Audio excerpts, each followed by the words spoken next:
प्रीतम मुंडेंना फार काळ विस्थापित मी होऊ देणार नाही, पंकजा मुंडेंनी आज घेतलेल्या पत्रकार परिषदेत स्पष्टच केलंय। प्रीतम मुंडे आणि माझा समन्वय आहे, चर्चा सुरू असल्याने उमेदवारीची अपेक्षा होतीच, असं देखील पंकजा मुंडे यांनी बीडमधून लोकसभा निवडणुकीकरता रिंगणात उतरवल्यानंतर उमेदवारी जाहीर झाल्यानंतर आज घेतलेल्या पत्रकार परिषदेत या सगळ्या प्रश्नांची उकल केली आहे। तर धनंजय मुंडेंचा पक्ष सोबत असल्याने अधिक मतं मिळतील हा विश्वास देखील त्या व्यक्त करतायत।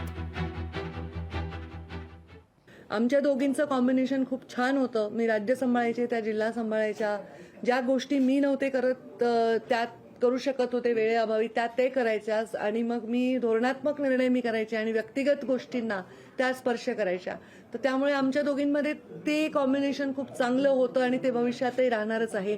प्रीतमताई खासदार असताना मी 5 वर्ष घरी बसले आहे, आम्हाला तोही अनुभव आहे आणि आता मला असं वाटतं की तेवढा वेळ प्रीतमताईंना वाट बघावी लागणार नाही। मी जे शब्द जाहीररित्या सांगितलाय की प्रीतम मुंडेंना मी विस्थापित करणार नाही आणि त्या शब्दावर मी कायम आहे। लोकसभेला ताई जात असताना मी त्यांना सांगण्याची काही आवश्यकता नाही, कारण माझा जरी लोकसभेचा 10 वर्षाचा अनुभव असला तरी ताईच माझ्या नेत्या आहेत, त्यामुळे नेत्यांना शिकवण्याचे दिवस अजून आलेले नाहीयेत। तर जसं ताई म्हणाल्या तसं हा वेगळा प्लॅटफॉर्मवरतीचा अनुभव असणार, तर त्यासाठी आम्ही सगळे जोराने तयारीला लागलो आहोत। माझे बंधू धनंजय जिल्ह्याचे पालकमंत्री आणि त्यांचा पक्ष आणि भारतीय जनता पार्टीचा आमचा पक्ष यांची युती आहे राज्यामध्ये आणि त्याच्यामुळे नॅचरली जिल्ह्यात आम्ही एकत्र आहोत।